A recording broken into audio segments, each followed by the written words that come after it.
have to play your way out of being on Hard Knocks off-season. Learn Chinese, buddy. Konnichiwa. It's a me. Oh my gosh, now they make the playoffs next year with Sanders as their quarterback. Steph Curry walked so Caitlin Clark could run. The Cup should go back to Canada where it belongs this next go-round. I have to suck on him a little bit first. All this all. Where was Nick Bosa on January 6th?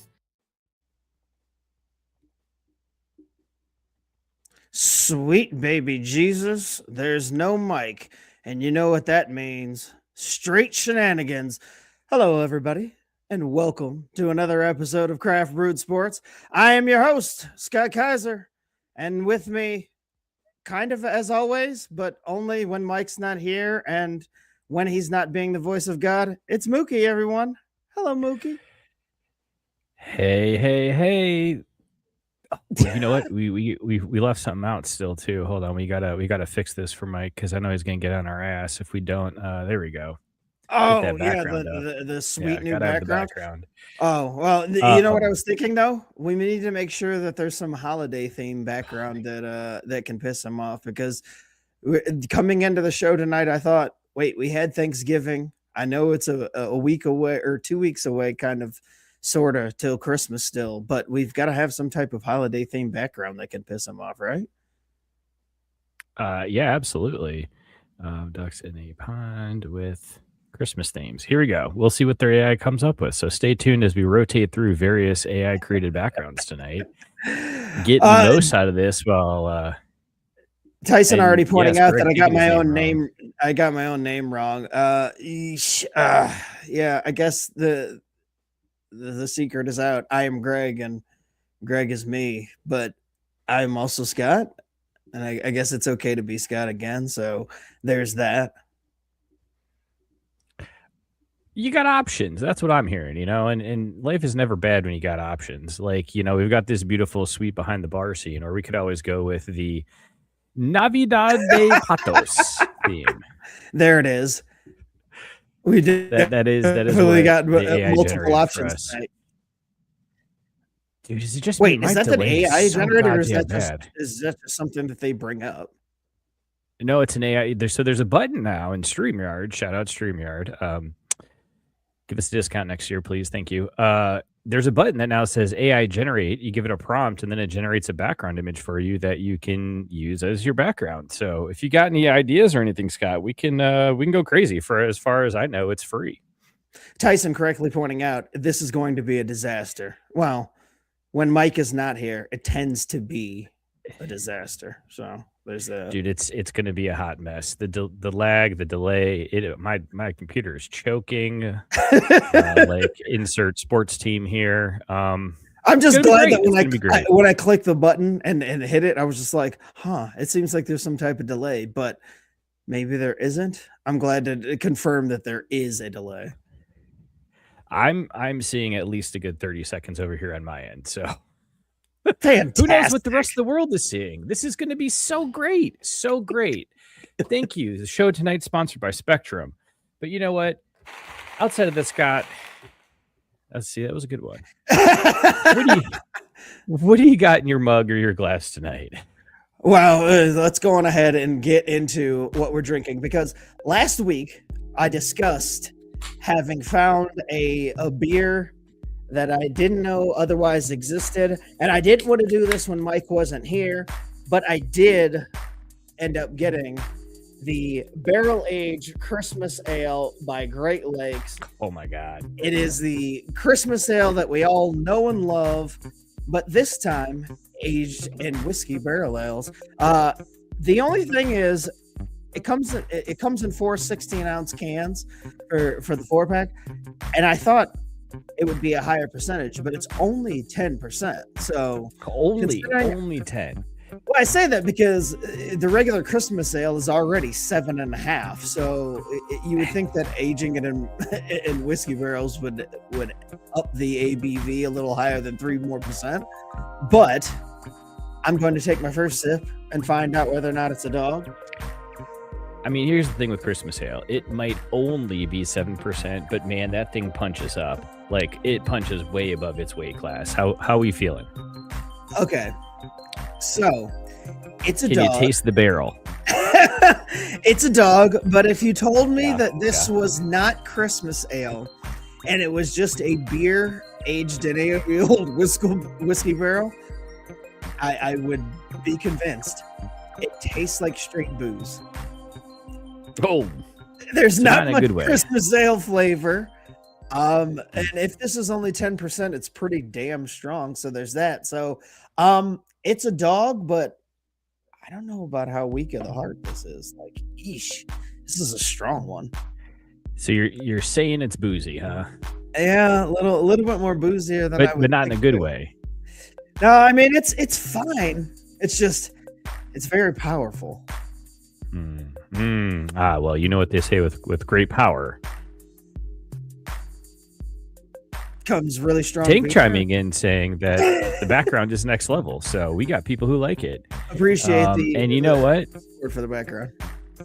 And he's absolutely right. Greg plus Mookie equals this show is about to go hard like barrel aged Christmas ale.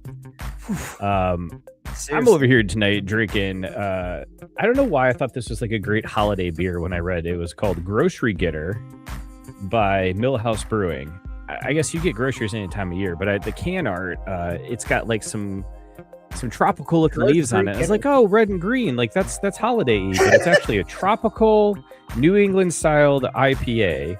So probably the farthest thing you can get from a holiday beer, but yeah, that's a dog, man. That's a solid. That is what you'd expect out of a New England IPA. Hoppy, smooth. Got a little bit of that bitter, but in like that good way, and we're punching at 6.5% over here. So, yeah, what can I say? Millhouse, I've had them before. They tend to bring it, but again, Grocery Getter tropical New England style IPA, not a Christmas beer. Yeah, Fantastic. So Again, we're all clicking buttons here. There we go. All right, cool. I was just gonna say, I was Cool. like, So I would say. There we go. Gabe is drinking. All right, we found the it. Holidays by Tomorrow Brewing Company, Winter Ale, 8% ABV. He says it's a dog. Sarah chiming in saying that. Well, there we go. Drinking Highwire Brewing's Elated Winter IPA, 6.2%. Pine and citrus peel notes balanced by sticky. I'm gonna say this in Mike's voice. Caramel, incorrect. Oh, boo. And toasted bread. Also, Sarah wanting to know the Grocery Getter, is that a woman's beer? A beer for women? No. See, that's a common misconception. Anyone and everyone can get groceries. That was sexist if we said that, but if Sarah's asking the question, then maybe. I don't see why it can't be. I mean, women like IPAs, right? Nothing wrong with that. Also, Jesse saying it's an IPA, so yeah, probably. Yeah, this is definitely pumpkin spice latte for white dudes over here. And I don't know what Tyson means by this, but he's saying this week on Craft Food sorts very Epstein Island Christmas. I wish I could tell you, but at the same time, Epstein energy. But is it the ducks? Maybe we need to change the ducks. Maybe that's what it is. Here you go, Scott. Let's do something fun here. We'll say make a background that combines Grocery Getter and what is yours? Barrel aged Christmas. Barrel aged Christmas. It is ale. boozy. It's going to be tough together. to get through two of these. I'm not going to lie. I mean, it's barrel aged. It's going to be boozy, but sometimes it's like it's like much. taking a shot each time. I'm not going to lie. Oh, mama. Yeah, that's a Like, lot. ugh. Did you get the background update or no? Something's happening. It's thinking. Let's save. There it goes. I don't know. It's thinking. It might take a while to think. The two lane highlights are also uploading, so that could be a part of the problem. That's most likely part of the problem. But while that's happening, let's go on ahead and transition to our forward spot. Let's talk football.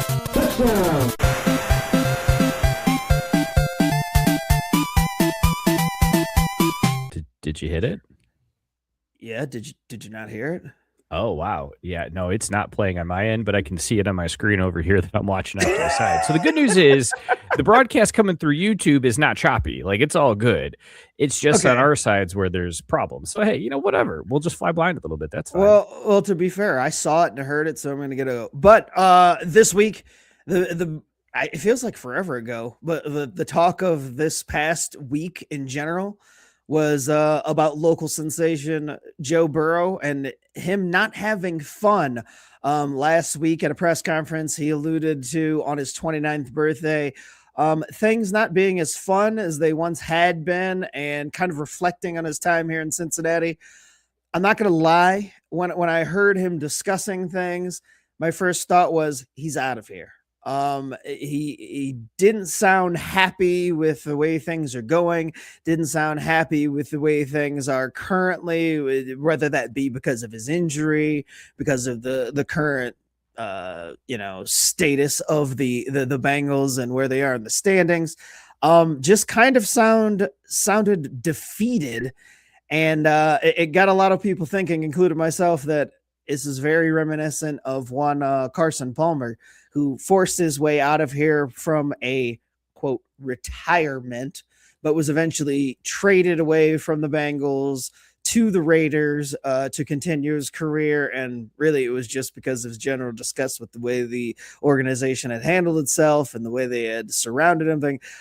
I mean, some people are saying that, and I don't mean that in a Trumpish way, but some people are saying that Joe Burrow had brought this upon himself because he wanted his boys Higgins and Chase to get paid, and they did. And now they're not able to afford any other defensive players or help anywhere else on the rest of the field.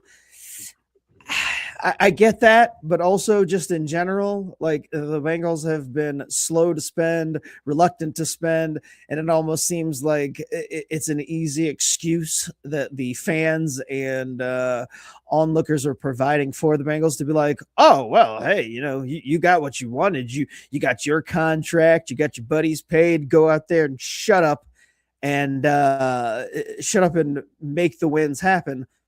But I don't know, man. It's kind of an interesting situation that they find themselves in, but not a different situation that they've had. There's a Mookie as an outside observer, but one that's also locked in locally. What are your thoughts on how things are going in Bengal land once again when it comes to the quarterback and the displeasure surrounding Joe Burrow? I mean, look, here's the situation that this is the conversation I'm foreseeing happening downtown at wherever the Bengals offices are.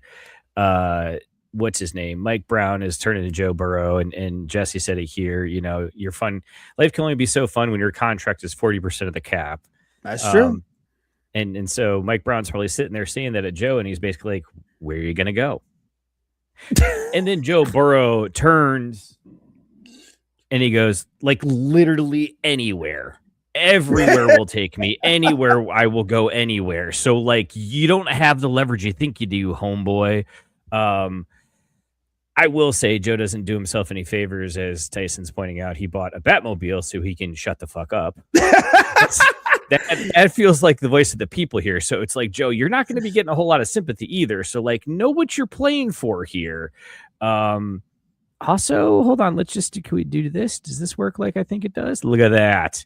See, now we are positioned over top of our beers on the background. Oh, and see here, I was thinking that I was positioned over the brown background because brown. Well, no, you're supposed to be over the barrel with the Christmas I lights see. on it, I understand. So you've got me over barrel is what you're saying. Noted. I mean, as long as I have consent, that's fine, right? Fair enough, but no. Honestly, here's the thing. Like, I think this is all just smoke because, yeah, T. Higgins and Jamar Chase are a huge part of the cap. However, the cap is going to be going up in the next couple of years, and they're going to be able to absorb that salary, and it's not going to be as bad. So, in a way, I don't mind what the Bengals did. They locked up Joe, his two receivers, to also lock up Joe and keep him happy. The question is, are they going to be smart enough to use that money in like the draft picks they're going to get to invest in an offensive line to protect him? Because if he just didn't get hurt every year, yeah, I mean, I think totally that's ultimately kind of the issue is that Joe gets hurt a lot. There's only so much money that can go around, and regardless of the cap going up or whatnot, like, I mean, Joe did get what he wanted, like, right? Like, he lobbied to make sure that Higgins and Chase was still there. Like, I understand being frustrated because, like, the Bengals definitely won't spend in other places, and they've kind of, like, you know, shown their hand when it comes to, well, you know, we did pay this contract, so we're not going to pay any other contracts. But I mean, you know, I do get Joe's position because quarterbacks, they kind of have all the power in this league. I mean, there's only a handful of them that are worth a crap, and injured or not injured. And I realize, you know, 29, like when I heard that was how old Joe Burrow had turned this week, it was eyebrow raising, because I'm like, really? Is he like, I forgot that he got kind of started later at an age getting into the NFL. So it's just like, that is kind of old. It could be said that there's more of his career behind him than there is in front of him. So I do get the like kind of like retrospective look of, man, this isn't easy. This kind of sucks. And also I'm only going to have this power for so long. So I'm going to like make it known that I'm not happy when I can, because later on, you know, when you get to the Joe Flacco point in your career, you can't exactly say anything, right? Like, it's just get out there and do what we told you because we traded you to a team and go play football in a week. Like, learn the playbook in half a week. I think that's exactly it. That's why I'm just like, who cares? Like, this is not a big deal. This kid turned 29. He's staring down the barrel of 30, which, remember when we had that pain in our lives? Like, I was just going to say, I wish I could, like, oh my God. Empathize with that. I would love to stare down the barrel of 30, but you're right. He's getting introspective and blah, blah, blah. But like, look, Phil showed us this last weekend. He's got 15 years left. He's only 29. He's got a decade and a half worth of football left in him. So, you know, like, ooh, I think he just got to get over some of the bumps and bruises here. Yeah, the team sucks. It's really cold. Like, there's not a lot of sunlight out. Like, your boy's in the moment. He's having a moment. Like, just let it go.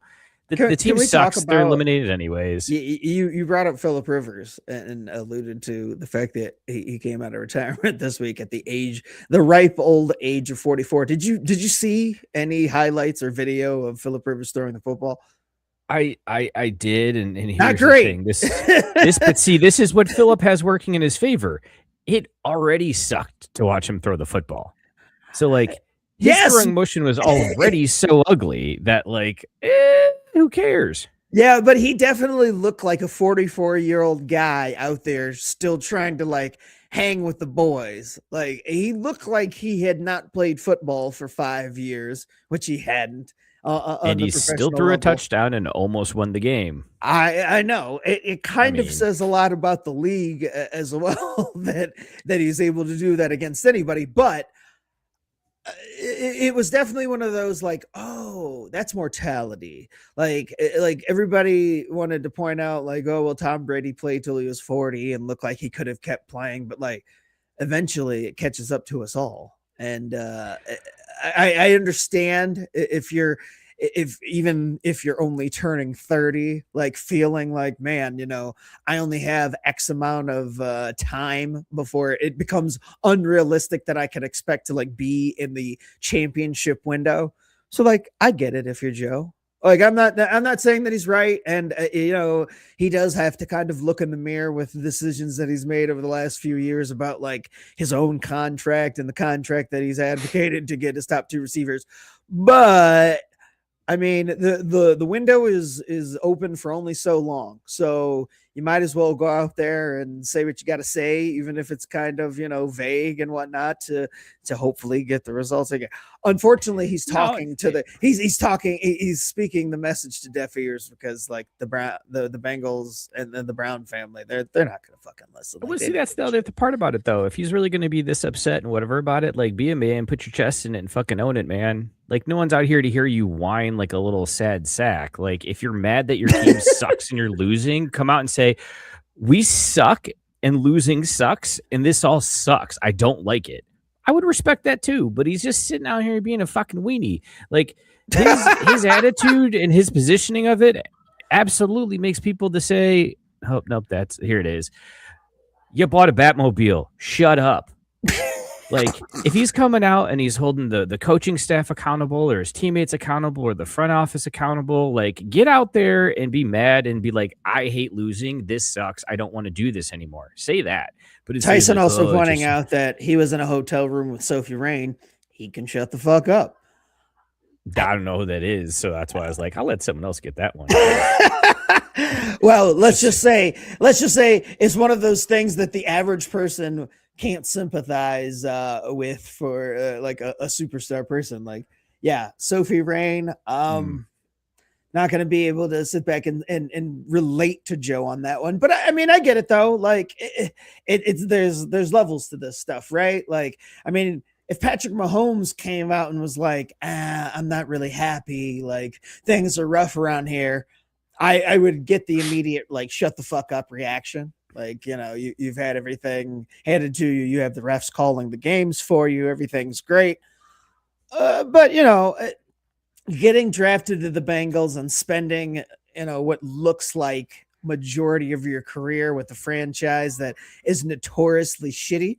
Like, I imagine that Joe came into this with the idea that, like, I'm going to be the one, right? Like Carson Palmer couldn't do it. Achilles Smith couldn't do it. Like there's a history of guys that got drafted early at the quarterback position and they couldn't do it, but I'm the Ohio kid, right? Like this is my position. I was made for this. It's going to be, and like, even he can't overcome like the Bengalness of it all. Speaking of little bitches, look at Mike chiming in saying, just getting to tune in, I thought I got rid of all the backgrounds. What the fuck?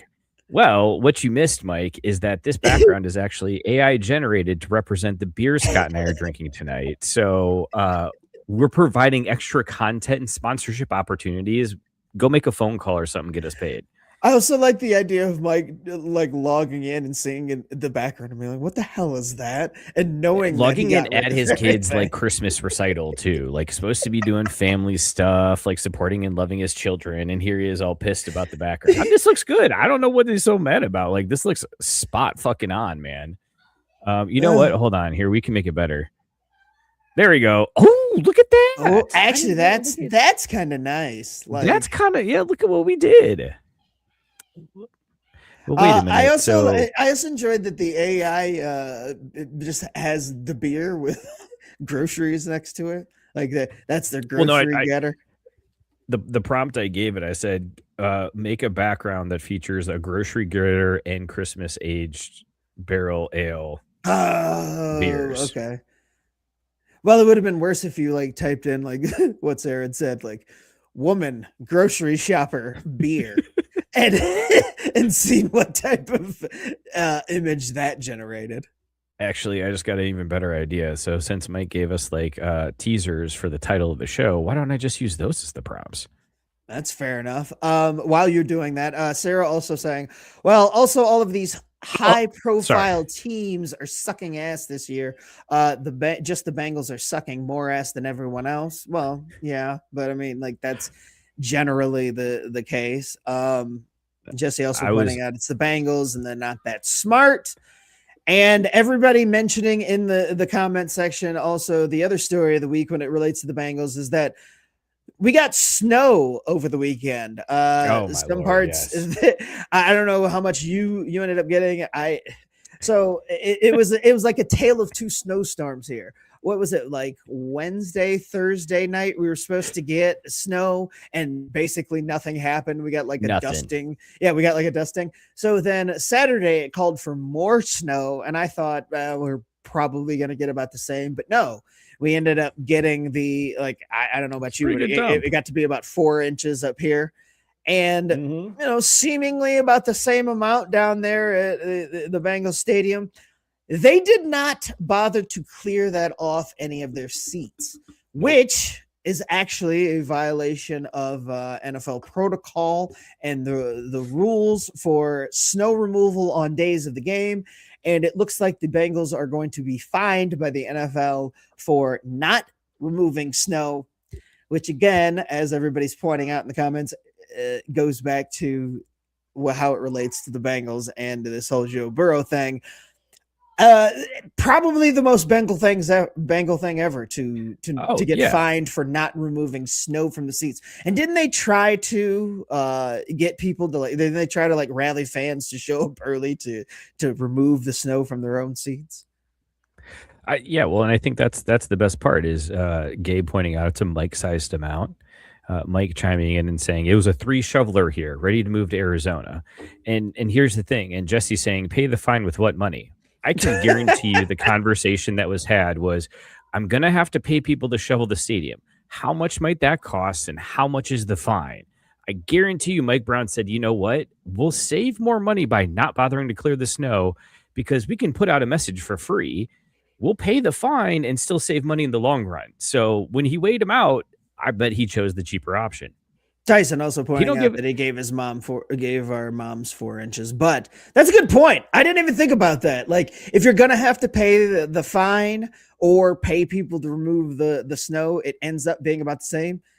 And exactly, but that's what it was. Like, that's such a Bengals thing to do, though. If that's the case, if that's the calculation, I get it from a monetary standpoint. But the PR, they wouldn't even bother. He doesn't give a shit. He does not. Mike Brown does not give a fuck. Nobody's gonna care. It's association. It may be that he was just they're gonna talk about us no matter what. Maybe it was a distraction to get away. Maybe that's the conspiracy theory for this week, is that Mike Brown was playing 4D chess, and to get people to stop talking about all of the things surrounding Joe Burrow. They didn't clear out the snow so that people would talk about that, because inevitably people are going to talk about the Bengals and how cheap they are. I actually think we might have figured something out here. This was calculated by the Brown family to not remove the snow. It wasn't that. It makes all the sense in the world too, because basically what he's doing, first of all, like you said, he's playing 4D chess. Second of all, he's like, I'm going to spend, we'll just say $75,000 fine. I'm going to spend $75,000 fine to save 15 grand because maybe it costs him $100,000. He's like, if I have to spend $75,000 to save $100,000, I'll do it. I don't give a shit about the PR, because this time when he says it, he's right, because Mike Brown just looking at the 513 and going, where are you going to go? Because y'all ain't leaving me, so give fucked with the PR. He just doesn't care, because he's still going to save 10 G's by paying that $75,000 fine. Does not care at all. Also, do you think that Mike Brown thinks that, or just the Brown family in general, think that that's one of the greatest things that's ever happened to Cincinnati sports, is the Reds coining the phrase, where you gonna go? So that, again, they benefit from it and can kind of drop it, and that's the attitude that they run their organization with, but they never got penalized for saying it. Instead, it's just the Castellini family that takes the heat from where you gonna go.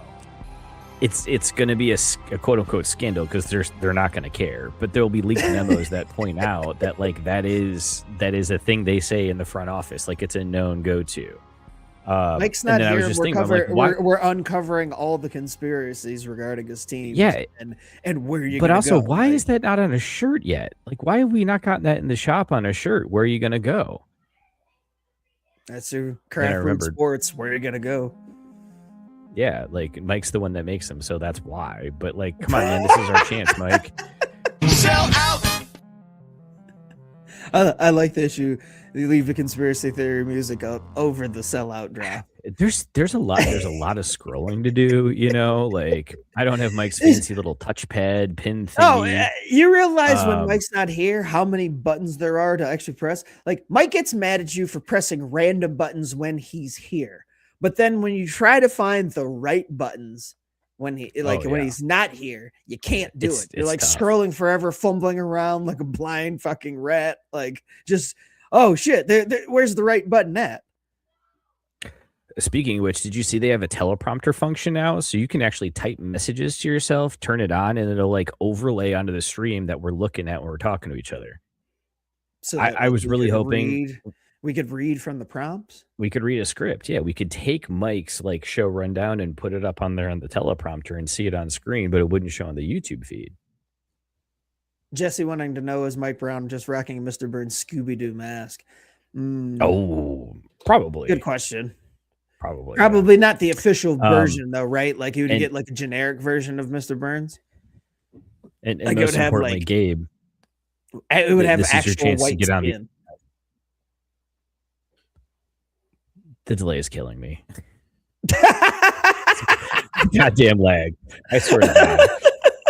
Oh, Jesus Christ. But yeah, Gabe, to the AI on the Mike Brown, Mr. Burns Scooby-Doo mask. Let's get that done. Here's, I don't know, where are we going from here? I got all discombobulated. Shit froze. That's what you need to do is bring up the last comment. Oh, okay. I got you. Hold on a minute. There's a lot to read there, so you take it.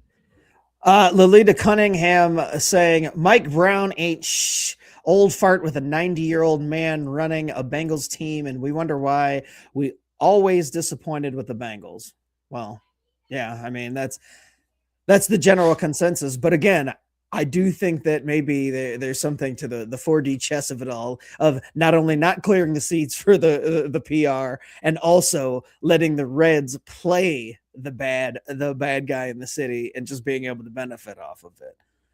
Because I did like over the weekend, I was watching, I think it was Countdown on Sunday morning, and they were talking about everything, and they were talking about just the Brown family in general and how they're not going to sell, and they're like the last mom and pop organization in the league. Like everybody else is pretty much corporate owned, or they have so much money, deep pockets money. Like this is the last like operation in the NFL like that operates like they do.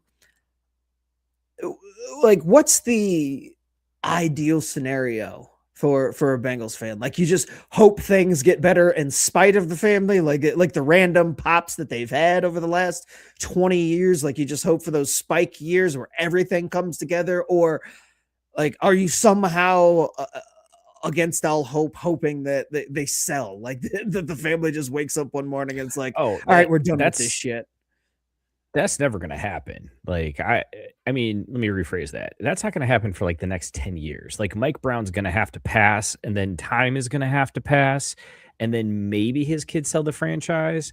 But like, even then, look, if I owned any portion of an NFL franchise that would pay me money, not like the crap with the Packers where, oh, I own it, but you don't get anything out of it. If I owned any portion of an NFL franchise, I am never, ever, ever selling that, because that is a cash cow that is only going to grow over time. Like, why would you sell that? Why would they sell? I don't know, but Jesse, let me ask you this. A good question, though. Mike Brown, let Bengals, me ask you this about the Brown family. On Bengals, like if the Saudis came in and wanted to buy the Bengals, and I was a Bengals fan, I'd be all in. Look, here's the thing, Scott. I'm going to put yourself in the Brown family shoes, and I'm going to ask you the question. Where are you going to go? Where you got it better than here? You're staying in Cincinnati, Ohio, where it's cheap as dirt. You have a shit ton of money. You spend none to, like, run your franchise. Like, where are you going to go that you're going to have it better than that? That's a good point. Like, I mean, I don't know why they would sell, but I wouldn't. No, I mean, it's one of those things though. Like if you're a fan, like it's one of those pipe dreams, right? Like where you're just sitting there thinking like, man, what if they did? Cause I mean, I don't know. I guess it's happened for other organizations. Like if you're an Orioles fan, it didn't look like it was going to get any better, but then a new owner came in and swooped in and bought them. Now the fortunes aren't much better for the Orioles, so maybe Bengals fans don't necessarily like, even if they get a new ownership group or a new owner, it wouldn't be better off. But yikes, man, I gotta feel like there's some sliver of hope that could happen. I mean, you're right, and again, Lolita Cunningham 7568. I'm gonna keep reading the whole thing every time because I respect the handle. She's right. She's like, oh, sorry. They are right. I don't want to assume they are. it would be nice to see them sell the Bengals. Every Cincinnati fan would love to see that. The problem is, unless you do something like they suggest of we must boycott, right? Like, how else do you move the needle, right? Like, if the Bengals, if they stop selling tickets, they still don't care, though, because they got TV money, right? Yeah, I mean, I guess. So, like, it would completely have to bottom out. Mike chiming in because apparently his kid's choir concert is amazing and highly entertaining, so he keeps commenting in his own podcast. The daughter is negotiating all the contracts. The family is never selling. And Joe agreeing with me, saying you're exactly right. So we have to make sure we highlight that. But again, coming in with the economics of it all. Revenues continue to climb. They refused to remove snow and ice from the seats, and people still showed up. Have you seen a rally house? It's half Bengals gear. People continue to buy and buy and buy. It's true, because I was in a rally house this weekend, and I'm not. My wife is a Bengals fan. I support her and her endeavors.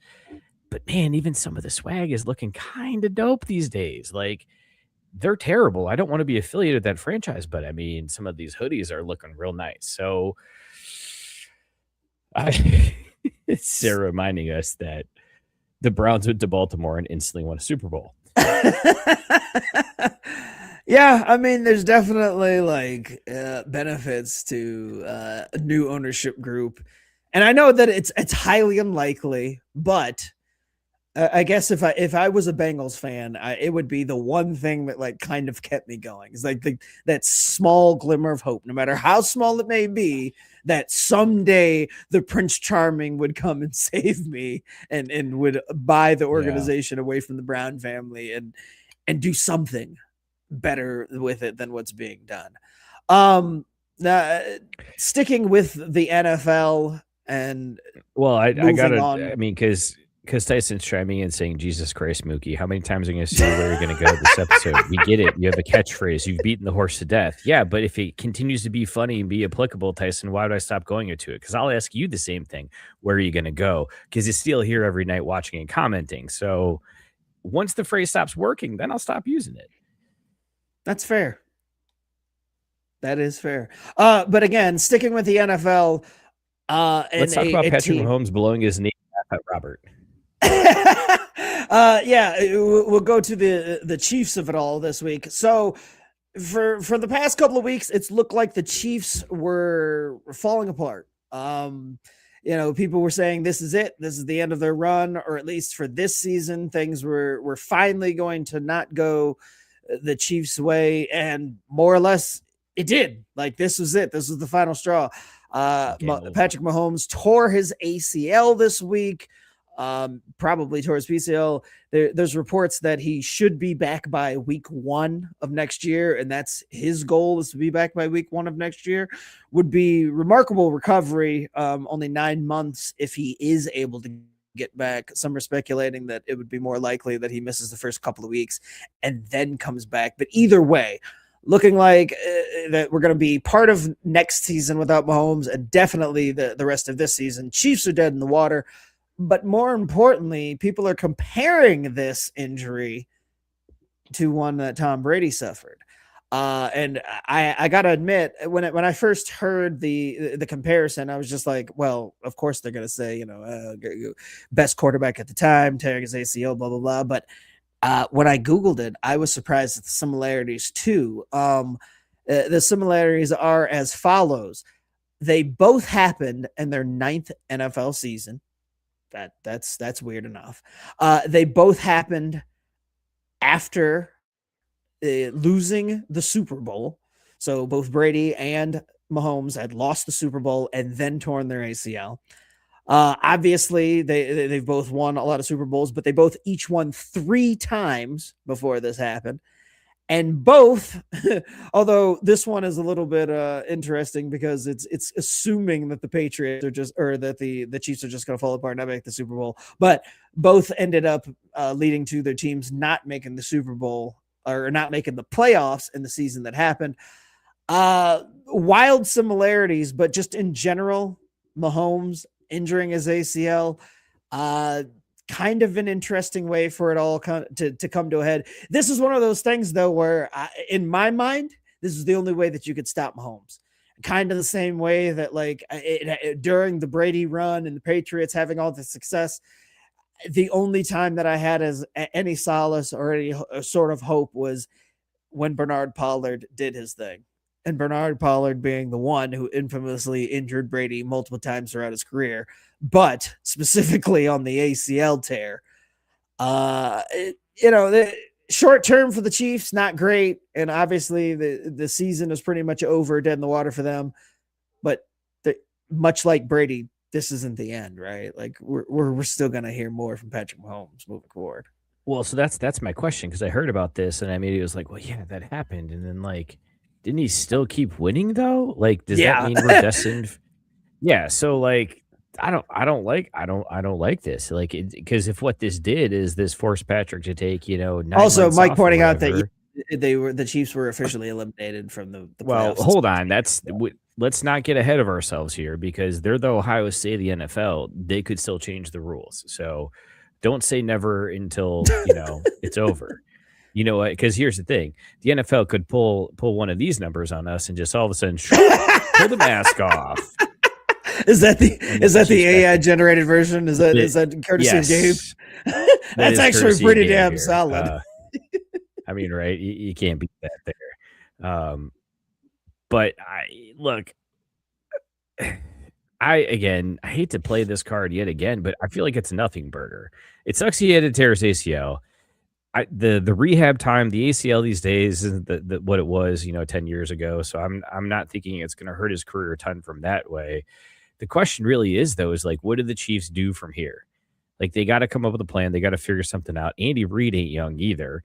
I think he's older than Belichick was during that whole run. If you kind of like calibrate Jesse's the saying runs, that people are saying the dynasty is over, like the Chiefs ain't going to overpay for Kyle Pitts. Oh, and like kind of what you're alluding to, like this feels like a soft reboot. Like I don't want to say right. like I don't subscribe to like teams getting bored or teams getting necessarily complacent, but when you've had as much success as the Chiefs have had, you kind of like get in a little bit of cruise control. This year, it maybe felt like they're going to turn on the switch. They're going to turn on the switch. And then by the time that they wanted to turn on the switch, it was too late. And then this happened.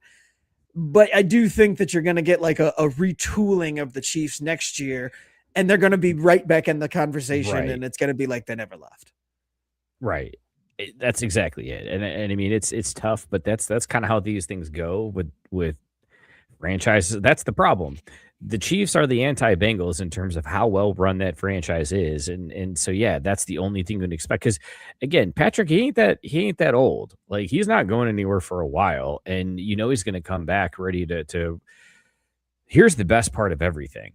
I heard that because of this, Travis Kelce is like, "Look, Taylor, we're gonna have to put things on ice for a minute. I got to get one more year in."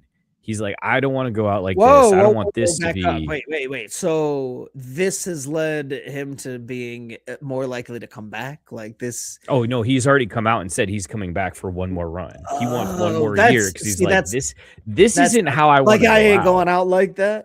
I ain't going out like this. Yeah. Now I could totally see him being like a 2-man with Kyle Pitts and them run a lot of big formation. Like, I don't think he needs to be the guy, but he was his agency or his managing company, whatever, came out and he's like, I'm doing one more year, which is important because that shows you he's still motivated, because I need him to get his ass in the end zone just one more time. I need one more receiving touchdown and my futures bet from before the season hits, and everything from the rest of the season is a wash. So come on, 87. Just give me one more. Wait. So you needed just one more for this season? Because I feel like Gardner Minshew can make sure that he gets in the end zone one more time. I feel like he's got 4 games, right? Just give me one tuddy. I just need one more, because that like garbage, like 15-yard completion that Minshew had after Patrick went out hurt, that covered the over in receiving yards. Now I just need him to hit 6 receiving touchdowns. That's it.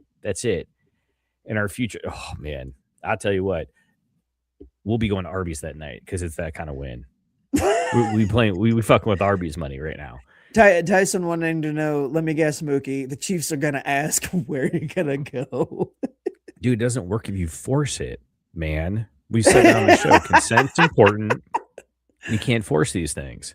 Mike pointing out that if Patty truly follows the Tom Brady path, which NFC team does Patty win his last Super Bowl with in the decade? That's a good question. So wait, Brady ultimately ended up winning with the Patriots. He won, was it 6 or was he won 6 with the Pats? So he won 6 with the Pats, and then the 1 with Tampa was Bay. with Tampa. Okay, so that means that Patrick has 3 See, more Lolita in Cunningham theory. 75-68 gets me. Arby's, we have the meats. Which, shout out Dan. Apparently, there was a big deal with NASCAR signing a sponsorship deal with Arby's today. Go look it up. He'll tell you all about it. It was a show. Thank you for that. So that means Patrick has 3 more with the Chiefs, and then we've got to nail an NFC team. Okay, so Brady went from the AFC East to the NFC South. Patrick would be going from the AFC West. Meaning he would have to go NFC North. So I would say Patrick is going to finish his career in Vikings purple. I don't like. No, you don't have to like it. I'm just. They're a dome if team. We're making the parallels and we're kind of like connecting the dots. I'm just going to say that Patrick and Vikings purple. It's going to look gross. You're not going to like it. It's going to be exactly like Brett Favre, except for without the embezzlement and the trying to bang Jen Sturger. Can you give me one more? Okay, never. You're not as quiet as you think. No, I'm definitely not as quiet, and now I'm in trouble. So this is I'll get it later. Damn it. Well, shit happens. It's growing on me. I was originally gonna say the Seahawks. The Seahawks, okay. And what's your rationale for that? It just feels like it fits, man. It's a change of scenery. He's going from the Midwest all the way out to the Northwest. I think from a color scheme, it's the flip, right? He's going from the reddish hue to like a darker bluish kind of uniform. Brady went the opposite way. They're just that's a fair fan base that will get behind someone, and I feel like they're gonna be like, look, no, we're gonna give you the time and space because it might need a minute. Or I could see them building an entire franchise and be like, yeah, so this time we're not gonna Geno Smith it. We're gonna get the right guy, even if he's a 1-year rental, instead of trying to like refurb someone and get it done. But I think your point on the division, whatever, is very apt. I was kind of I like the color thing. I was gonna say, well, and I had the choices there, and I don't know why the Vikings like jumped out at me, but Detroit is an option, right? I mean, could you see Patrick in Green Bay too? Like, gross. That actually probably would be more Patrick is ending up in Green Bay with that fan base. Well, but again, I'll give Jesse some credit because he said Dallas, but like I think there's some validity to that too, where it's like if I've been in Kansas City and all those cold games and stuff, I'm gonna go play in a dome. Or like Tommy Touchdown was like, I've been in Boston this whole time. I'm going down to Florida for my retirement, right? So again, that the Vikings work in that regard. Yeah, the Vikings play inside. That still checks off the box. So it's got to be an indoor stadium. So Dallas or the Vikings, I think, are the top 2 options, with Seattle being the onlooker. But I do like your theory about going from the dark reds to the deep blues in a alternate Brady kind of color palette swap, if that's the reasoning or that's the way that they go unintentionally. That would work. It would play. Although Jesse pointing out that Seattle's too woke for Brit, that could be a problem.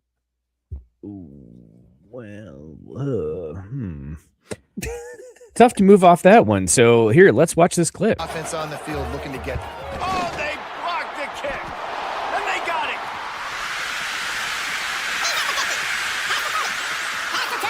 And he just kept running. And again, Kennesaw State doing beautiful things, man. Awesome. I'm just glad it uploaded. Yeah. Okay, so with all of that, like talk about where Mahomes might end up and the fact that he definitely went in.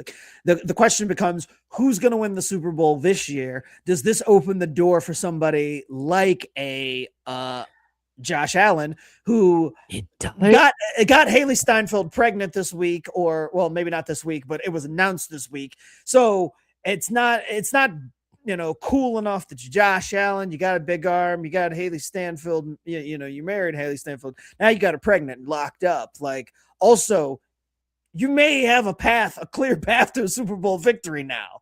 Is Josh Allen and the Bills, are they the favorite now to win the Super Bowl? Oh, they're going to be the favorite. They're not going to do it though. I don't know, man. The Bills have looked horrible most this season. Like they've right. Is it not the most Buffalo thing for them to have a path paved like this and then totally Buffalo it up and not? Tyson, I'm going to tell you this. They're not even going to make it to the Super Bowl. Look, you know what, Tyson? This is what I got for your Caleb Williams. The challenges will continue going forward. Yeah, more and more pressure will grow as this team continues to win football games. But you and I have been around this team all year long. So impressed with the emotions and how they're able to contain themselves, stay focused on the Your coach with the cutoff sleeves is killing me. Oh yeah, you like that. That's the Mookie coach too. That's not even the Caesar coach. The Caesar coach is much more buttoned up and professional. But yeah, like it said in that clip, loser. James Franklin, loser. Caleb Williams, loser. Mike saying no Burrow, no Mahomes, possibly no Lamar. If it ain't this year, it ain't happening. I subscribe to that, but I also think like this is the worst Bills team that Josh Allen has had surrounding him in a position to win the Super Bowl. Like, of all the years where Josh Allen was like, man, we're going to do it.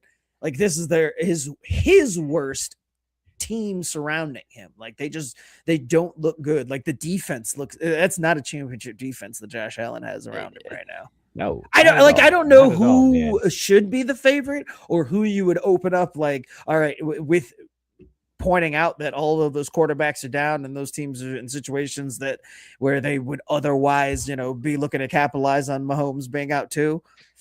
I don't know. Like, I don't know who else it would be like who would be the favorite if not the Bills.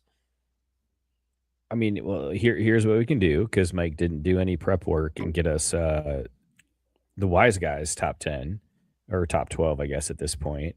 Let's see what Vegas says. Wow. Super Bowl favorites, LA Rams at plus 320.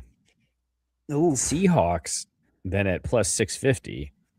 Then there's a jump to Broncos and Bills at plus 800. And then from there it goes Houston Texans at 1100, Eagles at 1200, Patriots Packers at 1500, Jags at 1600, and your San Francisco 49ers at plus 2,200. So you're saying there's a chance? Colts going off at plus 40,000. Could you? How funny would that be, though? If all of these things happen and somehow, some way, Phillip Rivers at 44 years old leads the Colts to the Super Bowl. A Super Bowl victory. It gets better. The Dallas Cowboys are at plus 100,000. So if I bet $1, we get paid back $1,000. Like, I'd be dumb not to make that bet, right? Yeah. But could you imagine, like, Josh Boom, Allen, $1 on the Cowboys. Could you imagine being Josh Allen though, and having those thoughts and of losing to Phillip Rivers? Yeah, well, like just in general, like this is my chance. The opportunity is there. It's time to seize this moment. And 44-year-old Phillip Rivers, who came out of retirement after 5 years, leads this Colts team that wasn't really like a favorite prior to him coming. Like, wouldn't that just be the story of all stories? I'm actually here for that. I kind of want the Colts to win it all. What did you say the Colts are at? Like, where are they at, middle of the road for odds wise? They're only plus 40,000. I know. I think that's not bad. I think we need this to happen. Colts for the title. I mean, I can't. But more cheer for likely, that anymore it's like 'cause- Jesse's gonna say, or Jesse's saying, and like Vegas is saying that Stafford in a walk off. Then they ship every ounce of draft capital off to Cincy for Sad Boy, and I mean, that's then been they do it kind all of the over again. prevailing thought. If Burrow did end up getting out of Cincinnati somehow, that he might end up in LA, which would be interesting, I suppose. That'd be fun. Good for him. You know, good for him going somewhere meaningful. Unlike Carson. Yeah, I can't imagine where did he retiring. go? He ended up with Oakland. Remember? He ended up with Oakland, okay. and That's he what I was played gonna there say, for a the couple of years, Raiders. and then he ended up in Arizona. So not like he forced his way out to end up in a better situation, but imagine forcing your Right. way out of the Bengals just to end up on two organizations that are also kind of dumpster fires themselves. But But wanting to get out of you don't Cincinnati have to bad play in enough. a stadium. Right. Exactly. Like, I'd rather not play in Cincinnati. Like, I'd rather sit at home, but I'll play for the Raiders or the Cards. I mean, they're nice areas. Again, I got to keep remember those were the Oakland Raiders, which still I think I'd take Oakland over Cincinnati because you're not actually living in Oakland, you're just playing in Oakland, right? And then what was it? Arizona's in Phoenix. Also, Mike pointing out, eat a goddamn dick. I didn't do prep work. What with the two topics you gave us to talk Dick. about? We've had to make up all this other legwork. What the fuck are you talking about? All this work. Jesse Jeez. pointing out, though, and this is absolutely correct, that if Rivers were to win the Super Bowl with this team, being the Colts, where they are right now, first ballot that they Hall of can Famer. waive that 5-year window shit. In fact, I'm with Jesse, and I would say if the Colts were to win the Super Bowl and Phillip Rivers was standing on that podium, when all is said and done, that right there, they bring up the Lombardi, and it's like, here you go, Phillip, and also here's your gold jacket. Like right there, it'd be the first ever Lombardi presentation with the Hall of Fame induction simultaneously, and I'd be okay with it. Like a 44-year-old Phillip Rivers winning the Super Bowl is dreams for all of us 40-year-olds. Like, it means that we're not washed as we think. Do you think that would work though? Because wouldn't that be past his bedtime? The Super Bowl starts kind of late, right? I mean, I would see it the next day, but it would be amazing for all of those people who are out there, 44 years old, to see that moment, even if it were on That's replay. true. Yeah. Even if we're watching the recap the next morning on Facebook, because old people use Facebook, right?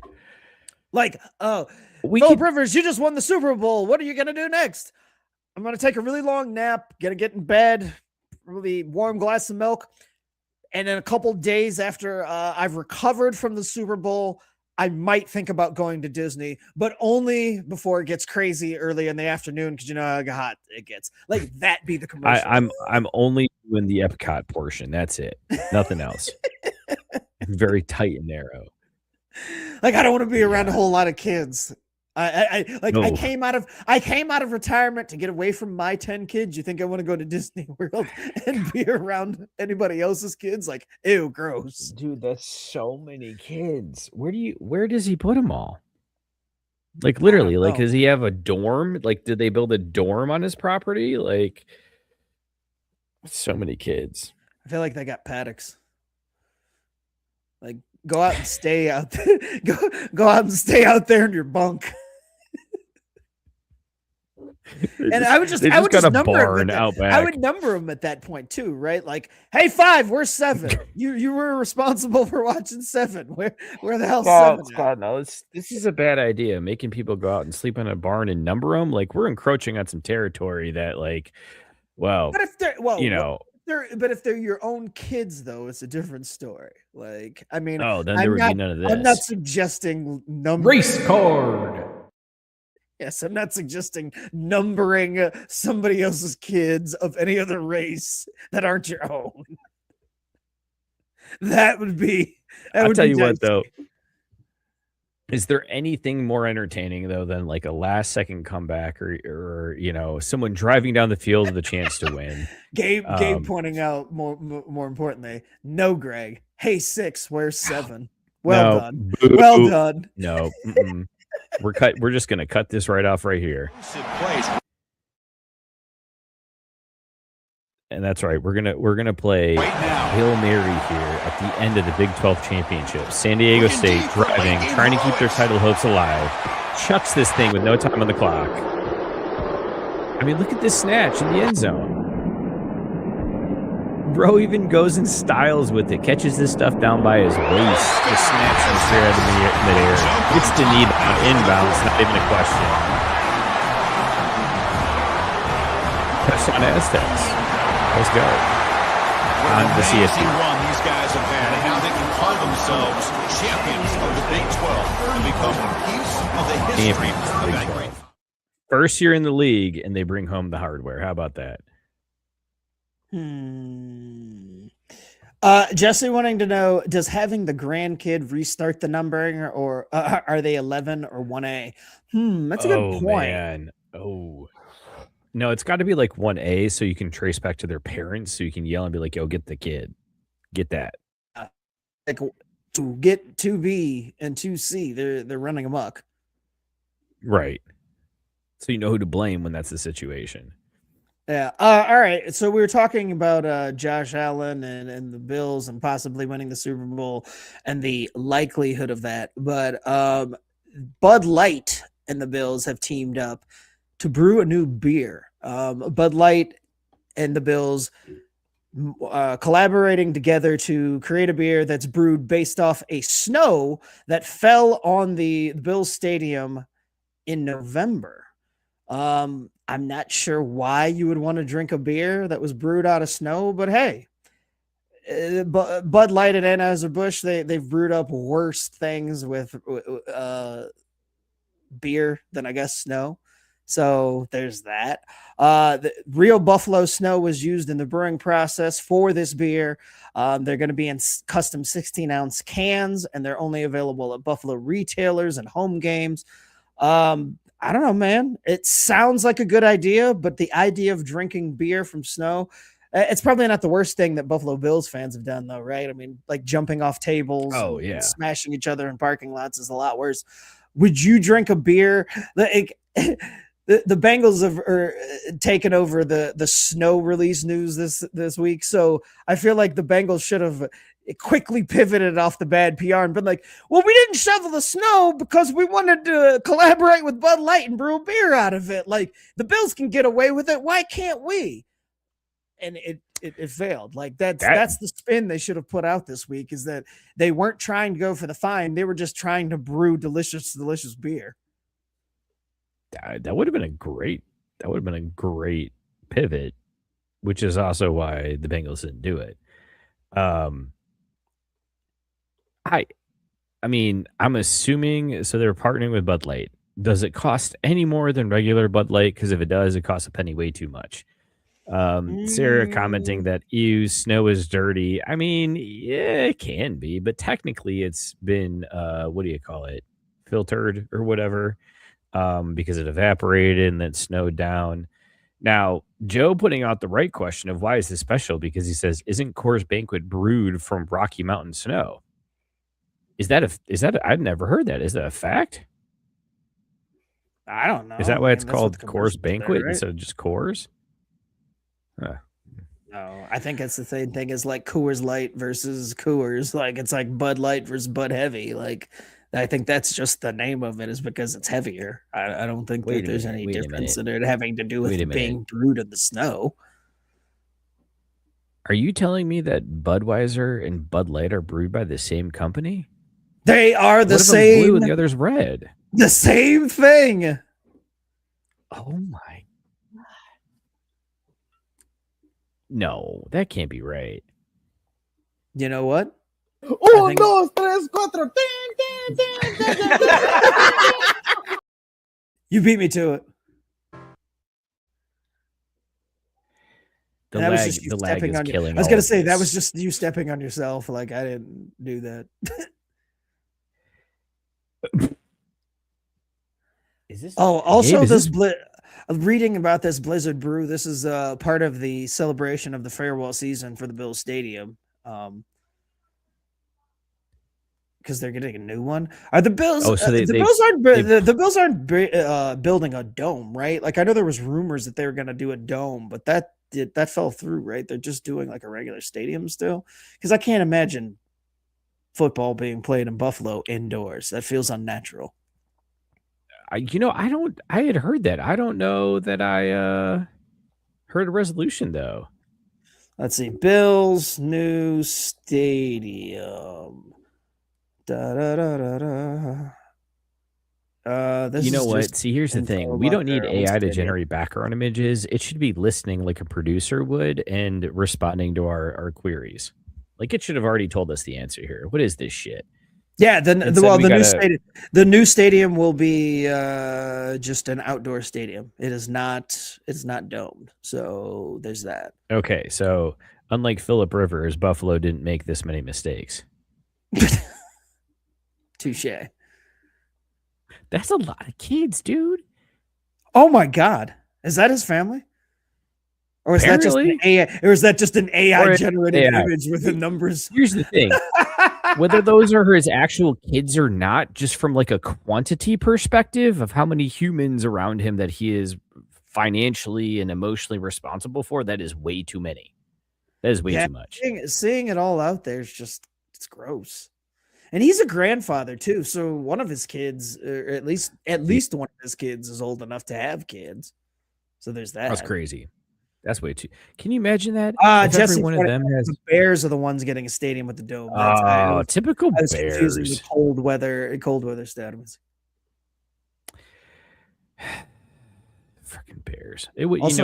Mike is deep in the chat, pointing out that the chat's open, answering the questions and doing all this. Man, I don't got time to look at the chat and Google. Do you know how long it takes to read? Yeah, exactly. Right, like get on this. Jesse's saying, I'll tell you what, but 10 is the grandchild. But that's still like the point is if he has 10 kids, so even if that number 10. Look, while you Google that, I'll go ahead and roll the tape from the Texas A&M Tulane game this year, an absolute SEC. Okay, so his old we got a little bit more juice too because both teams in playoff contention, both teams high aspirations. Makes a grab for a big play, flying out to the left. Yeah, a lot of high aspirations here as we give up a massive touchdown to Texas A&M. But I'll tell you, this one was a back and forth. Like it was. Very tight game all throughout. Very traditional SEC powerhouse game. Tulane answered right back with the touchdown. That was an absolute run. That many plays, not to make a mistake and throw an interception or get penalties and put you in a bad spot. But the offense just strung play after play after play together. I mean, just look at this. Talk about fitting the ball in the tight windows. And again, after a quick Texas A&M touchdown, Tulane driving. Because, Mike, this one's for you, man. I know how much you love those grind them out touchdowns, 1 yard rushing touchdowns straight up the gut.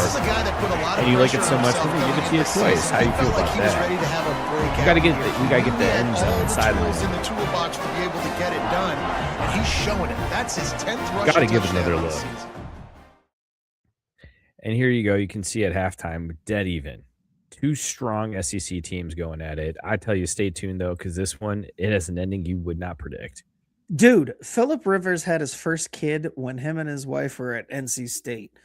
So his oldest was 23 years old. Oh my God. They said, right, because I had heard some shit that there was guys on the team that were younger than his oldest kid. And I'm like, this should just not be loud. Like, that don't make any sense. Huh. Mike also pointing out the theory that people were floating this week that NFL insurance ends after 5 years. So the reason Phillip Rivers came back is because insurance was about to expire, and rather than have it expire for all them damn kids, he came back to play. I like that. I also like the idea that people were floating. It was either that or that he realized he was short of the credentials needed for the Hall of Fame. And, you know, hearing everybody talk about it over the last year and a half about his eligibility, that he came back because if he was able to come back now and do anything of consequence, it would add to the resume and ensure him in 5 years getting in. I mean, here's the thing. Like, I will give him credit for that because I don't think he's Hall of Fame worthy. Like, honestly, he hasn't won anything of consequence. Did he make it to like maybe 2 conference championships? He never made it to the Super Bowl. Like, why does he belong in the Hall of Fame? He was very Josh Allen of his time. Like, always came up against the Manning and the Brady's, and then just wasn't good enough. Yeah, and never got over that hump. So, I don't know. I tend to think that Phillip Rivers is Hall of Fame, but the Hall of Fame, like the NFL Hall of Fame, is so different than like other Hall of Fames. Every time I think a guy's just like, oh, he was okay or he's average, they get in, and I'm like, seems like the bar is lower for the NFL Hall of Fame or the Football Hall of Fame than it is for the other ones. That could just be me though. Like it seems like there's a lot more guys that I would just be like, that get in. So if not Phillip Rivers, I don't know who else like you're putting in from, I guess, our era of growing up. Well, but here's where I struggle because I've heard this story, but I've also heard that Matt Stafford is not Hall of Fame caliber. And I'm like, so how are you going to put Phillip Rivers in? Yeah, that's a good point. Matt Stafford won a Super Bowl. Like the Football Hall of Fame just doesn't make sense.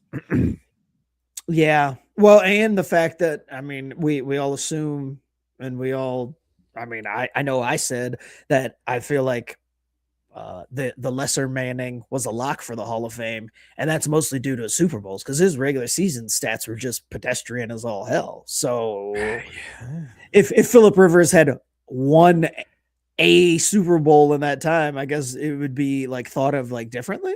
Like that's kind of where we're at with Rivers. It's just like, well, he was good enough, but since he didn't win a Super Bowl, he might not get in. I just Jesse's saying Stafford versus Rivers in the Super Bowl. That would be funny if that was the ultimate way to decide it. They're like, you know what? We don't know if either of these two is play it out in the field. Yes, they're gonna play in the Super Bowl to figure it out. And we orchestrated the injuring of Pat Mahomes to make that happen. Hey, you know what? You got to crack a few eggs, right? Even if they're 44 years old, I guess. Oh, no, I was more talking about Patrick tearing his No, ACL. I know, but I mean, there's no way that Phillip Rivers is going to stay upright for the next few weeks. Like, I don't see him starting more than maybe. Yeah, he's got to make it 4 weeks. Like the idea of that is absurd to me. Of course, the idea is absurd to me that he came out of retirement. Like when the initial reports were that Phillip Rivers was an option for the Colts, I'm like, ha, that's cute. Like they're just floating that idea. And then actually seeing him in uniform over the weekend blew my mind. Like, so what's crazier, Phillip Rivers or where my mind went first when I heard about this? Because someone posted it in the Discord about something. Did you see who they got for Indianapolis to try out? Blah, blah, blah. I was like, oh my God, someone's giving Colin a shot. It took this long, but someone's giving Kaepernick a call. Like, fuck yeah, let's go. And then I was like, wait a minute. And I was trying to do the math. I was like, no way, he's still in shape, right? And then because I was like in the garage, like taking out the trash or something. So they get back inside and I pull out my phone. I was like, Phillip Rivers, what the fuck? What the fuck was I thinking? But my God. Oh, that would be funny. That would be funny that it was Colin Kaepernick. All right. That would be funny though if Phillip Rivers had come out this weekend like in warmups and had a T-shirt that just said, "I got another shot before Free Cap." Colin. No, just I got another shot before Cap. And then in the back it said, "Release the files." Yeah, no, that's pretty funny. I didn't even think about that whole angle of it. Mike saying that we need to do Sip Chug Drainpour though, and I like this one for Phillip Rivers edition. His motivation for coming back out of retirement, needing the insurance money to pad the Hall of Fame stats, or for just wanting to get away from his kids. I'm gonna let you go first on this one. Okay, but then I'm gonna toss it right back to you because I just need you to answer this first. How old is Colin Kaepernick? I just looked it up. 33. He's 6 years younger than Phillip Rivers, first of all. So he's 38. He's 38. God. You mean to tell me a 38-year-old Colin Kaepernick wouldn't have been a better option than a 44-year-old Phillip Rivers? Like, for fuck's sake, come on, man. Collusion. Right? No, this one's easy though. Obviously, you are going to pour drain. Well, I'm going to pour drain the Hall of Fame stats because he ain't got Hall of Fame stats to pad. Okay. I'm going to Chug need insurance because that's real. That's real. I get that, especially with 10 kids. And then Sip, get away from the kids because I cannot, Scott. I can't imagine a house with 10 chillins in them. That is so many little, but some of them are big humans. So the holes they'll make in the wall are going to be a lot bigger. Like, how does he not have a dorm? Barracks. He's got barracks. Gotta have barracks. But I actually think that you're right. I think that that's the exact answer is that you absolutely Sip wanting to get away from the kids. Like I firmly believe that was the impetus of this. Like, my God, I've spent 5 years in retirement. I just can't stand all these damn kids. And then chugging the Hall of Fame or chugging the insurance because I mean, hey, that's real. Like, yeah. Until we get universal health care, I'm not going to knock anybody for doing whatever they. How many braces has he had to pay for? Yeah, at least 10 cents, right? Like at least 10. And then drain pouring the Hall of Fame stats, not because I don't necessarily think he has all of it, but because the other two are just way more crucial. Like they're much more important to well-being, both sanity and just health insurance reasons. So Jesse absolutely nailing it. He goes, you figure 10 kids plus a sister-in-law and a newborn getting hit by a 250-pound edge rusher is light work.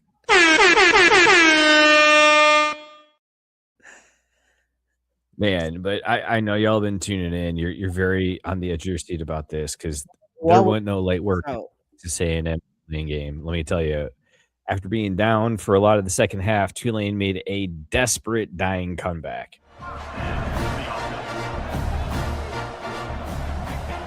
Clock running, 10 seconds left, first and goal on the 12. And he'll be tackled. Looks like we got a first down, but of course, the Sexton AM grad ref has to throw a holding call. Move us back 10 minutes. 5 seconds left from the 20. Back of the end zone, gets it in. I mean, look at this placement on this ball. There's nowhere to throw this thing. He high points it, wide receiver keeps his feet down, inbounds, back of the end zone, tying Tuddy with 2 seconds left on the clock.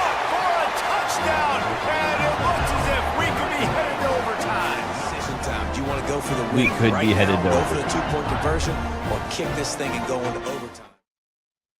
And Jesse Pollock is absolutely right. What are you made of? You going for 2, going for the dub, or are you playing for overtime? So DJ Gideons is the youngest member of the Colts at 22 years old.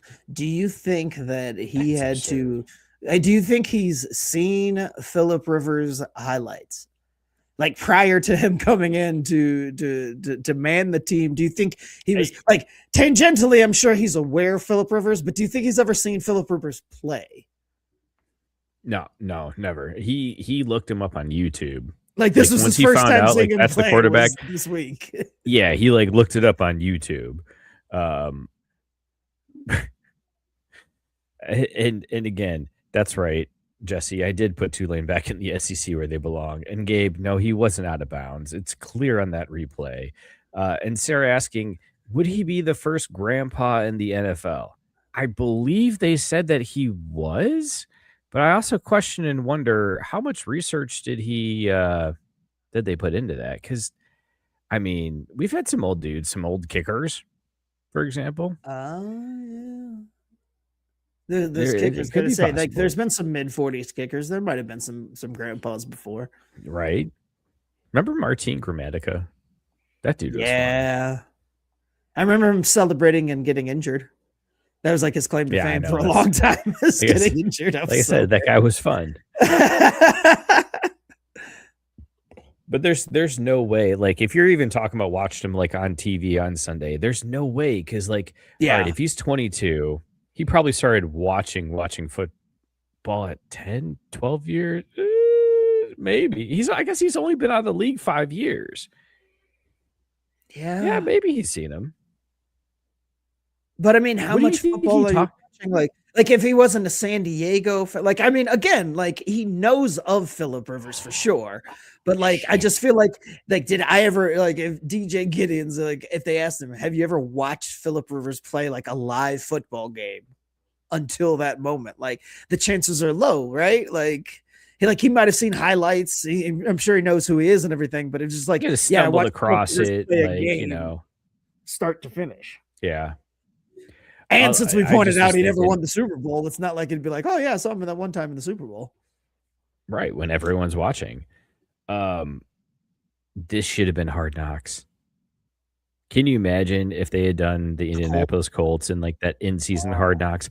I would eat this. I would pay extra for like a live feed of all the footage. I just want to see Phillip Rivers try to talk to these dudes. Like, what the fuck did they talk about? Oof. I don't know, man. There's not a lot to relate to somebody who's like literally half your age. He's 44 and Gideon's is 22. So it's like, so about that. What are those like? Dude, if I was Rivers, I would lean into this though. Like I would have come into the locker room this past Sunday. Hello, fellow kids. How about we NFL today? Like leave some dentures in a cup in someone's locker. Be like, that's where I left those things. Like, yeah, like I would totally play into it because I mean everybody knows, right? And like everybody, and if you didn't know, like you knew once you saw him on the field, shot putting those throws, like putting my God, every ounce of himself behind those throws. It was painful. But again.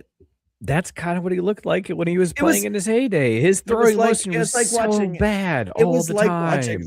Like watching Make a Wish thing. Like, I just want to quarterback an NFL game as like a 44-year-old guy. Like, it was so painful. It was almost as painful, but not quite as painful as watching this go down.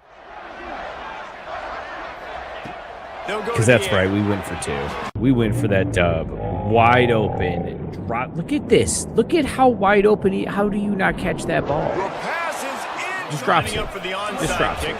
Completely open. And of course, the onside kick with the last 2 ticks on the clock. Texas A&M comes on the road to New Orleans and gets a huge win. And down goes the wave. A furious fight. And Tulane loses. Held that L. I guess I got to hit this one too then, huh? Hold this L real quick. Hold it. Just hold it for me. That's my favorite part about that. Boom, shakalaka! What's your favorite part about that drop? That when I want to hit it, I just look for the Knicks fans. Like in the thumbnail, I'm like, where's the Knicks guy? Oh, there he is, and I hit it. Yeah. Well, speaking of basketball, LaKeith Stanfield set to play Dennis Rodman in a movie called 48 Hours in Vegas. Do we know these people? Do this person? LaKeith Stanfield? You don't know who LaKeith Stanfield is? Like what? So you're serious? You're not. Was he Black Panther? Race card. Try again. We'll just look this up real quick. Iron Man. Race card. Try again. This guy, huh? What is he in? This guy. He was in Atlanta. Oh, he's been in numerous Get other Out projects since then. Yeah. Like there's been a couple films. Not Black Panther, but anyway, set to. He's in Roof Man. Rodman. The interesting part about this news, though, is not that he's taking over the role of Dennis Rodman, is that Jonathan Majors was going to be playing Dennis Rodman. Like that's interesting. And please tell me you know who Jonathan Majors is. No, fucking A. God Race card. I'm just gonna preemptively give you that because I know you don't know, do you? Although if you guess Black Panther this time, you'd actually be closer. Oh, he's Creed. Yeah, I know him. You'll see why I was laughing. It's going to take me a second. Why? Fuck. Gabe, I don't know if it's going to work, man. Oh, okay. We might be okay. What happened? Well, apparently he tried to wear it, but it just didn't match with the all-white unis they're rocking this Sunday. Because Phillip Rivers was seen in a free Colin t-shirt. Hold on.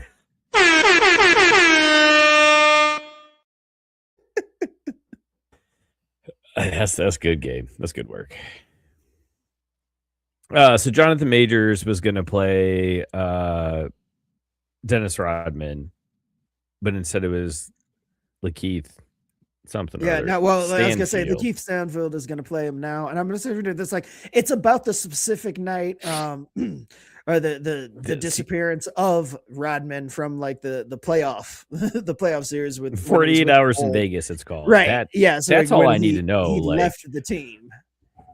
I think Stanfield can pull off the role, but I'm interested to see this movie just in general. Somebody playing Dennis Rodman, like the fact that we're old enough to see somebody playing Dennis Rodman. I mean, I guess it was either this or 44-year-old Phillip Rivers. I mean, yeah, if those are like they gave Phillip Rivers the options. You can come out of retirement and play for the Colts, or you can play Dennis Rodman in 48 hours in Vegas. Well, wait, now what? Then clearly we got to check my man for CTE, because the answer to that is very simple. You play Dennis Rodman in 48 hours in Vegas. Like, can you imagine being... Now, here's the question, though. Is Dennis Rodman a part of this project? Does it have his sign-off and his blessing, or is it going to be like a sanitized, dramatized version of stuff? Yeah, I don't think that it has anything to do with Rodman. Like, they probably don't want Rodman anywhere around it. Damn. So it could just be like they completely give it the hangover treatment. It's all fake.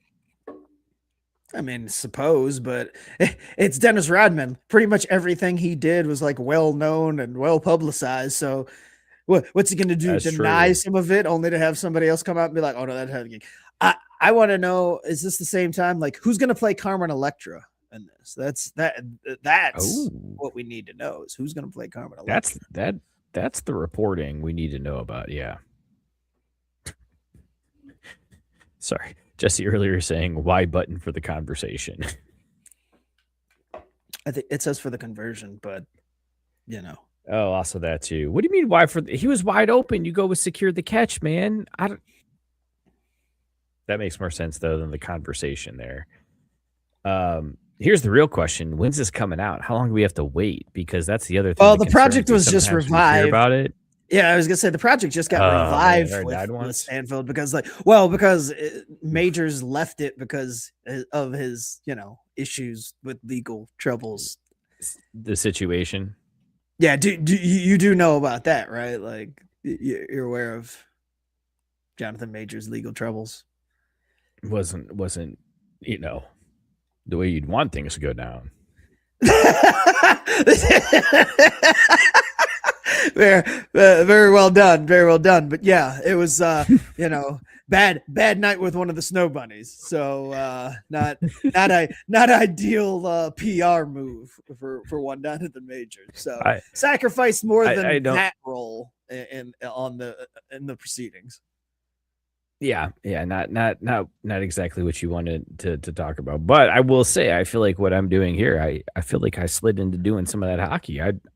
I channeled my inner hockey expert to find my way out of that. That's fair. I'm gonna give you credit for that one, because like it takes a real expert to be able to wiggle your way out of it without actually knowing what the hell you're talking about. It is bad what thing I thought that happened, it was. no doubt. Yeah, I just didn't want to put it on his name if that wasn't what I thought it was, because then it's not just, it's a whole then other you're level of indicting him for something accusation. that he never did. Yeah, you don't want that. We don't want that here, right? They were like, hey, did you hear on Craft Brewed Sports nowadays you did this thing that you didn't actually do?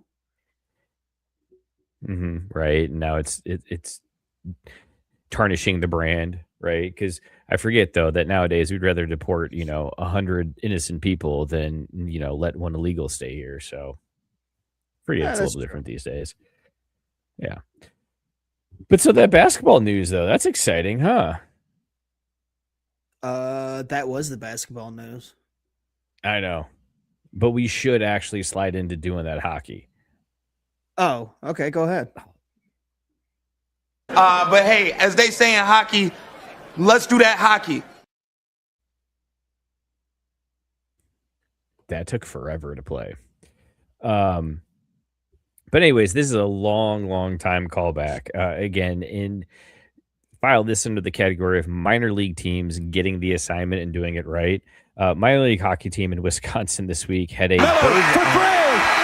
Oh, he backed it in! We're going to overtime!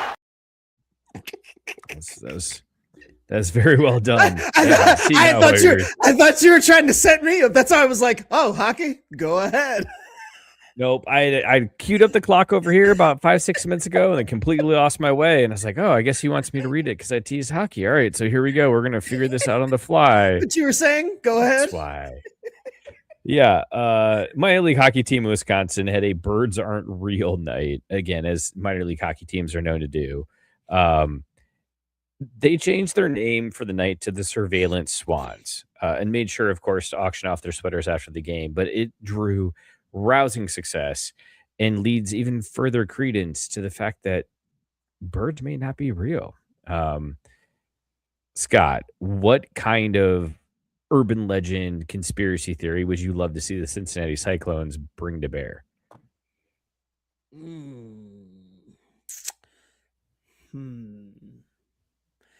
They need to do some type of magic night to get black folks into the arena because black folks love magic.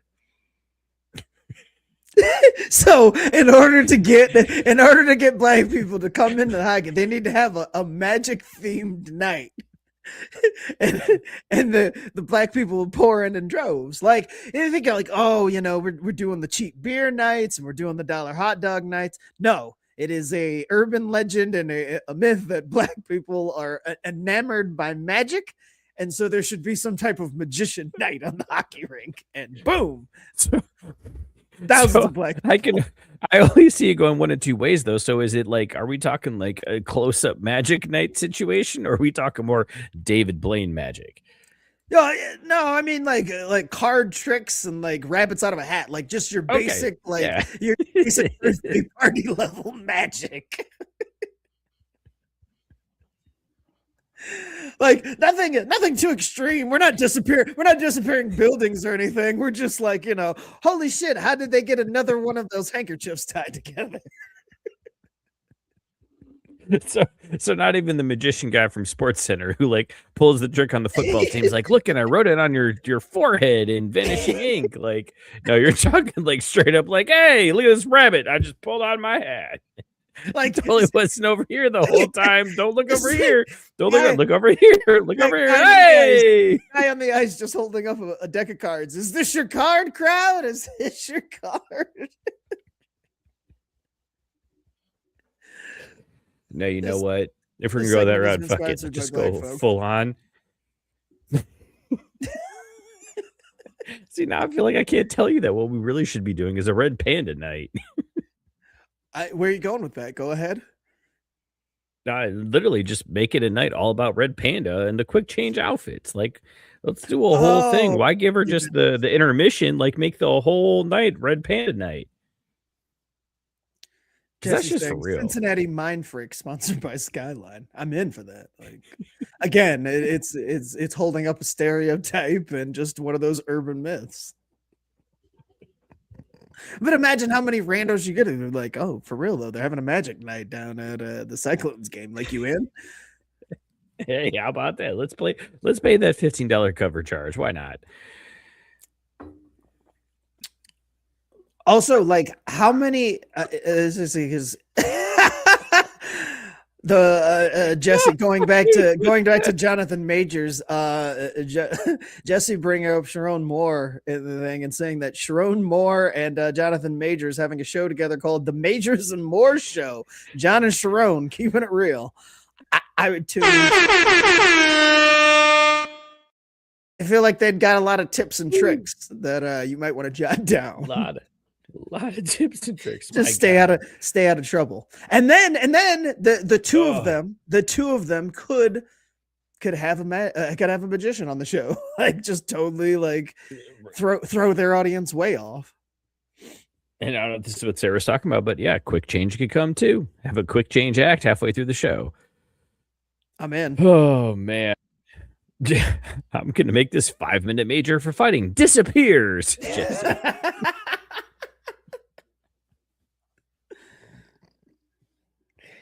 Oh my god.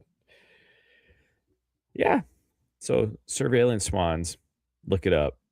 Oh yeah, but what was the actual hockey store? Did we? What was that? No, that was it. That was all. Oh, just them changing the name. Oh, also Connor Bedard got hurt. And that's been hockey. That's been hockey news for the week. Hey, hockey be happening. That's my favorite part of doing that hockey, Scott. Yeah, well, you broke it down like nobody else can. This is coming from the hockey experts. You know what? I appreciate that. High praise. Let's talk about these beers we're drinking, man. Let's wrap things up because the longer we talk about black people and magic, I feel like the further we are, the closer we are to getting canceled. Mookie, talk about your beer. What were you drinking tonight? Was it a dog? Oh, tonight was absolutely a dog. Grocery Getter, tropical New England style IPA from Millhouse Brewing. You can't go wrong with it. It's not a Christmas beer, but you can drink it at Christmas and still have a good time. That's a pretty ringing endorsement. I was drinking the elusive, but actually more abundant this week when I went to the store to find it, Barrel Aged Christmas Ale by Great Lakes Brewing, 10%. It's a dog, but whew, it is boozy. Yeah. I only got through one of the 16-ounce cans because I was concerned. Trying to host. Wait, they show. serve them in 16-ounce ones too? Yeah, Jesus, yeah. So it comes in a 4-pack of 16-ounce cans. Dangerous. Oh like it. I'm not gonna lie. Can, like the can is nice. The can art is nice. It got a little snowflake on it. Like it. It is so strong though. Like this beer is dangerous. Oh yeah. So it's a dog, but it's one of those dogs where you're like, yeah, my dog doesn't really like people, so like when people come over, I got to put him up. Like good dog for me, not a good dog for other people. Like it might bite you. But he probably had it coming. So yeah, I mean, no doubt you had it coming, but not one that you bring. Don't hover near his ass. And if Phillip Rivers is bringing his 10 kids over, you don't want to be around this dog. That's fair. Yeah. Well, I mean, this has been a show. There's that. So, thank y'all for joining us. Mookie and I made it through another episode. Thankfully, Mike will be back next week. This has been Craft Brewed Sports. We appreciate y'all joining us. We're here every Tuesday. If you like what we do, we've got a Discord. Check that out if you would. You've got to answer all sorts of questions thanks to Mookie putting in all sorts of bots and things. Like, I don't even understand it. I'll be sitting there and I get notifications that somebody has not been allowed access because they've got to answer the questions. I don't know how people actually get past it, but hey, if you do succeed and get past it, you'll be where all the cool kids are, which is in the Discord. So that's the show within the show. I got nothing. Mookie, you got anything for him? You want to talk about more magic before we get out of here? Yeah, just look for us on that TikTok, y'all. That's where we do the quick changes. Yeah. Jesse's saying it right. He likes the Mike-less anarchy. Every once in a while, it's good to freshen things up. Yeah, no, and it reminds us that Mike knows what he's doing, and the rest of us are just kind of here. Mike, we miss you. We love you.